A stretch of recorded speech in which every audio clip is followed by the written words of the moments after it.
संविधान बचाने के दावेदार अब कौन कौन हो गए हैं। मायावती कह रही है कि बाबा जी का संविधान हम बचाएंगे, चंद्रशेखर रावण भी कह रहे हैं। मैं उत्तर प्रदेश के परिप्रेक्ष्य में ज्यादा इसको बहस को रख रहा हूं। आज योगी जी ने कहा, बरसी थी आपातकाल की तो मौका भी जायज था, तो उन्होंने याद दिलाया कांग्रेस के आपातकाल को और कहा चेहरे चेंज हो रहे हैं, चरित्र वही है जी। और राहुल गांधी ने कहा कि संविधान से खिलवाड़ करने ना देंगे हम।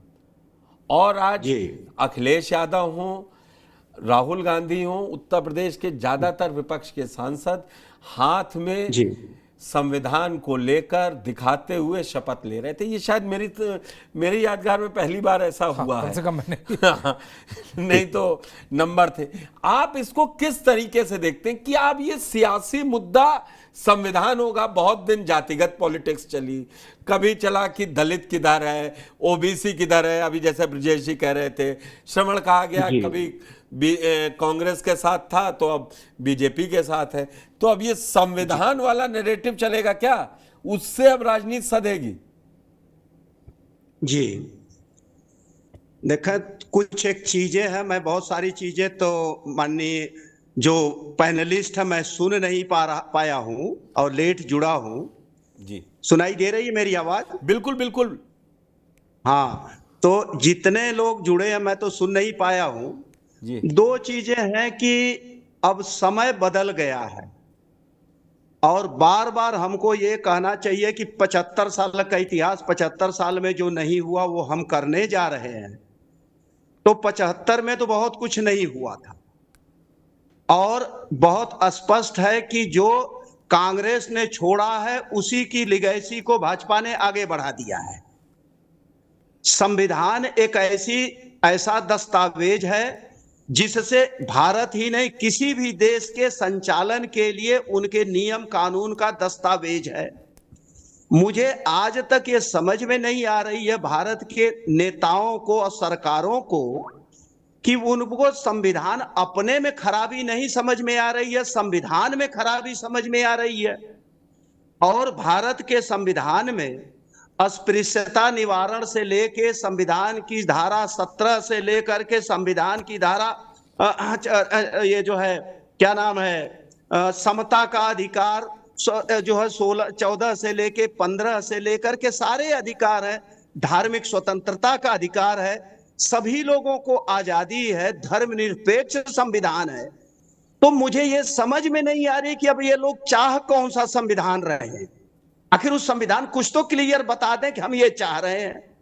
दूसरी चीज कि जो आज यह बात मैं आपसे बीच में पूछ लूं, आप ये किन वालों से पूछ रहे हैं? दावेदार दोनों तरफ हैं। आप तस्वीरें देख पा रहे होंगे तो प्रधानमंत्री मोदी उसी कॉन्स्टिट्यूशन की किताब को माथे से लगा रहे हैं और राहुल गांधी सदन के अंदर किताब दिखा रहे हैं कि हम इसकी शपथ ले रहे हैं, ये हमारे सब जय संविधान।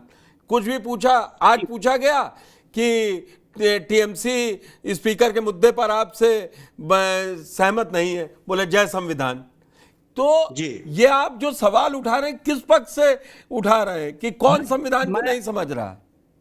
जी अब मैं आपसे बताऊं, नागरिकता कानून सबके लिए समान है और नागरिकता कानून संविधान में जो 1955 जो जिस तरह से परिवर्तित किया गया है इस सरकार के द्वारा, मैं ये नहीं कह रहा हूं कि मेरा किसी सरकार से नाता है, किसी से रिश्ता है, ऐसा कुछ नहीं। गलती जो पीछे भी खूब हुई है और नागरिकता कानून में जिस तरह से संशोधन करके किसी को नागरिकता दिए जाने में धर्म क्षेत्र इस तरह की चीजें नहीं आती है, एक चीज। दूसरा, जो जिस तरह से इन्होंने सत्यानाश किया नागरिकता कानून का। दूसरी चीज आपको बताऊं कि नागरिकता संशोधन कानून 2019 आपने टारगेट किया है किसी एक समुदाय विशेष को।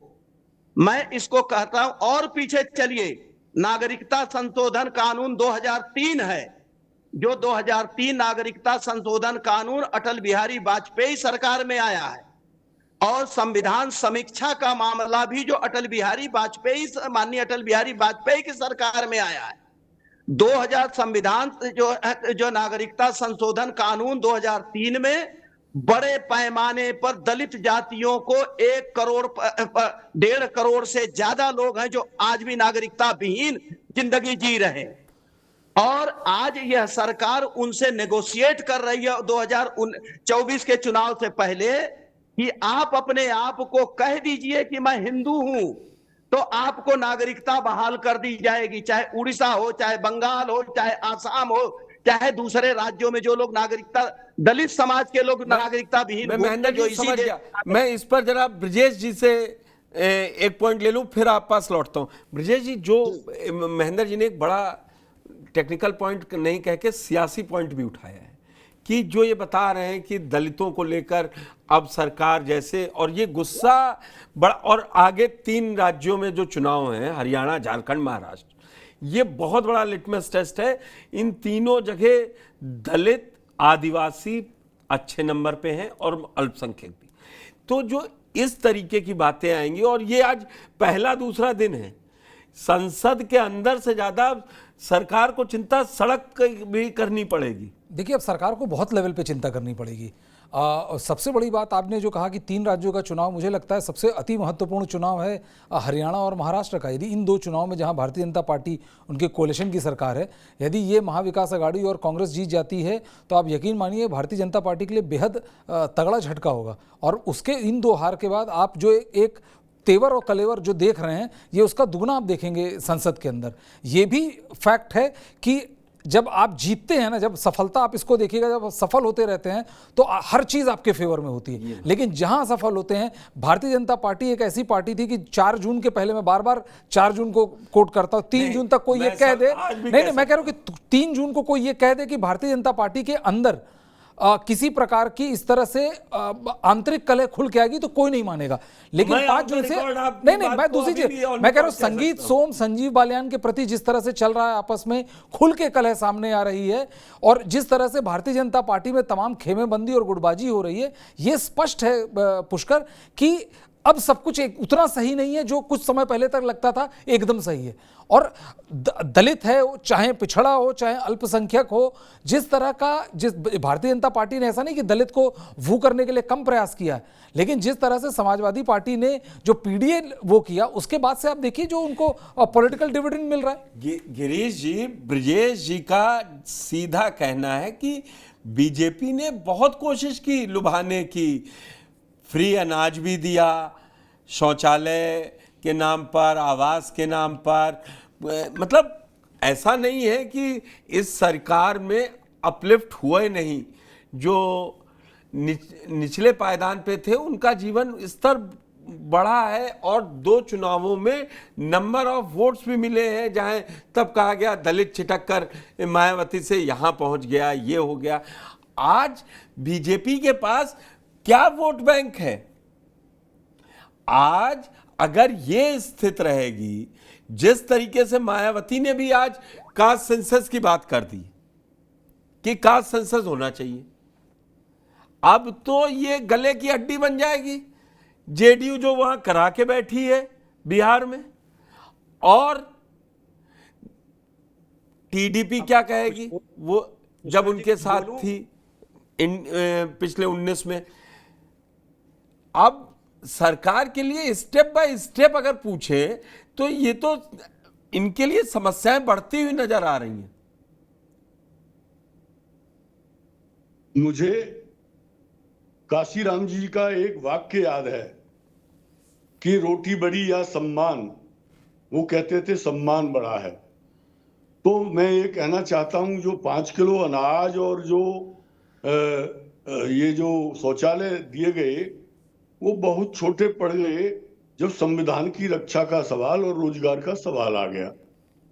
तो अब वही सवाल बना हुआ है, उसी नैरेटिव पर सब आगे बढ़ना चाहते हैं। मायावती जी भी मैदान में आ गई, और भी लोग अभी आएंगे। लेकिन मैं फिर कहता हूं कि क्यों इंडिया गठबंधन इन मुद्दों को छोड़ देगा? वो नहीं छोड़ेगा।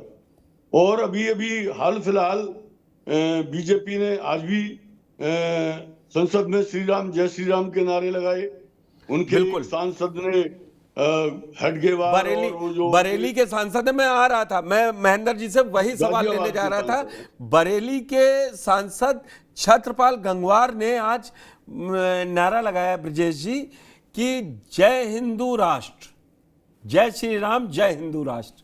अब एक नारा और भी लगा, अब ये लगा, तो क्या फिर अब वो लाइनें खिंच रही हैं? वो संविधान पकड़े हैं, उन्होंने भी अपनी एक लाइन दे दी। देखिए, जय हिंदू राष्ट्र और जय श्री राम का जो नारा लग रहा है, अब आप इसके एक बेहतर उदाहरण देता हूं जो हम लोगों ने इससे पहले बात कर रहे थे कि आप ये देखिए कि जब अरुण गोविल जिन्होंने टीवी पे राम का, प्रभु श्री राम का के किरदार को निभाया था, उन्होंने अपने ओथ टेकिंग खत्म करते हुए कहा जय श्री राम। उसके जवाब में समाजवादी पार्टी के सारे नेता खड़े हो गए और कहने लगे जय अवधेश, जय श्री अवधेश। और वो खड़े होकर अवधेश जी जैसे कि आप किसी सभा में, किसी मजलिस में हो, उन्होंने बाकायदा अभिवादन स्वीकार किया। बिल्कुल। तो ये जो अब देखिए, एक तो आपको एक चीज समझनी पड़ेगी कि 10 साल तक विपक्ष जो था वो दंतहीन, विषहीन, किसी भी प्रकार के संबल से गिरा टूटा विपक्ष था। 2024 का विपक्ष एकदम संबल है, 2024 का विपक्ष एकदम रिसर्जेंट है, और 2024 का विपक्ष ये इंश्योर करेगा कि सरकार जितनी आराम से चीजें चला रही थी वो बिल्कुल न करने दे।